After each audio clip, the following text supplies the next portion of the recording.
The US is used to making and selling more than 7 billion pounds of toilet paper a year. So how did shelves end up looking like this? When the coronavirus pandemic hit, toilet paper sales in the US jumped by 845%. We're talking $1.45 billion in sales in just 1 month. Look familiar? If I don't wear perfume one day, I will survive. But if I do not manage to go to the loo in a way that is satisfying to me, I'm gonna have a headache. But the run on toilet paper wasn't the only problem. We spoke with a consumer behavior expert to figure out why this phenomenon is happening. Then we got a peek inside 2 toilet paper factories to see what all this means for the companies making the product. From March 2nd to May 2nd, toilet paper sales were up 71% year over year in the US, making it the most purchased item at grocery stores across the country. And sales might have kept rising if it weren't for empty shelves, both in real life and on Amazon.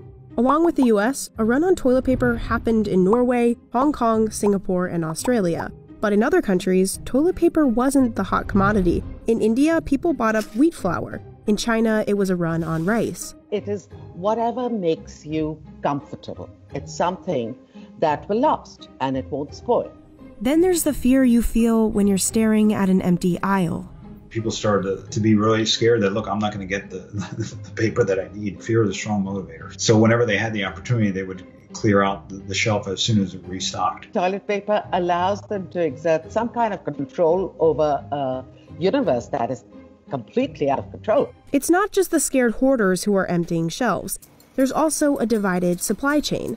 The toilet paper industry consists of 2 worlds: the consumer market, the small rolls in your bathroom at home, and the commercial market, the big rolls you use when you're away from home. So it's schools, it's office buildings, it's restaurants, it's other food service, hotels. A lot of that business obviously has been shuttered due to the pandemic. Though people aren't necessarily going to the bathroom more, they are going more at home. Toilet paper company Georgia Pacific estimated people were using 40% more at-home paper. So we're using more small rolls.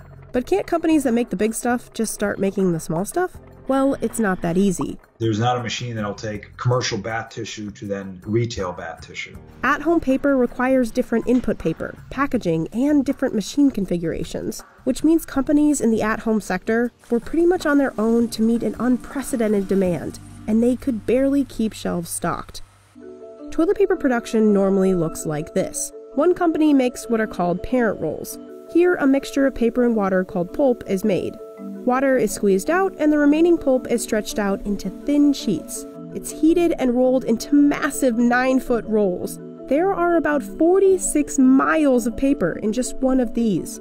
Step 2. These parent rolls are sent to what's called a converter, a company that cuts them down into individual rolls. We unwind the rolls, apply them together, put the emboss on them, put the perforations in, roll them up, and then cut them up into stuff that you and I would use. Vince's company, Cardinal Tissue, is a converter in North Carolina. Like most in the industry, Vince's manufacturing line was already pretty much at capacity. He's producing a low-cost product, so to make money, he was already producing a lot quickly. Most tissue manufacturers didn't have idle equipment. We run our plants 24/7. Over in Maine, Tissue Plus looked a little different before the pandemic. Within those 3 weeks, I've learned more in my entire life. This guy launched the startup from his dorm room in 2019. By January 2020, he hadn't even turned on his machines yet, but now machines are running non-stop.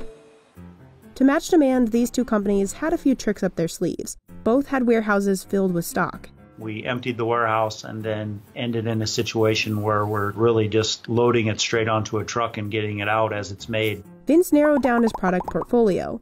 He went from producing over a dozen products to just 3 or 4. That cut down on the time it took to change over machines to make the different products. Across the board, manufacturers told their customer base, hey, look, we're going to give you fewer options for this period of time because we can't meet demand. The company also stopped throwing away any defective rolls and sold those too. A lot of places said, look, it's better to have a roll of toilet paper with tail that isn't tacked down than to have nothing. Tissue Plus made a more radical change. Instead of going through distribution center to deliver rolls, we literally had to adapt our little family-owned business to become a direct-to-consumer. In March 2019, Jake started an e-commerce site. and started delivering toilet paper through FedEx, straight to consumers' doors. Not planned for, but has become the largest segment of the business. Now, Tissue Plus is making over 25,000 rolls a day, and it's getting orders from all over the world.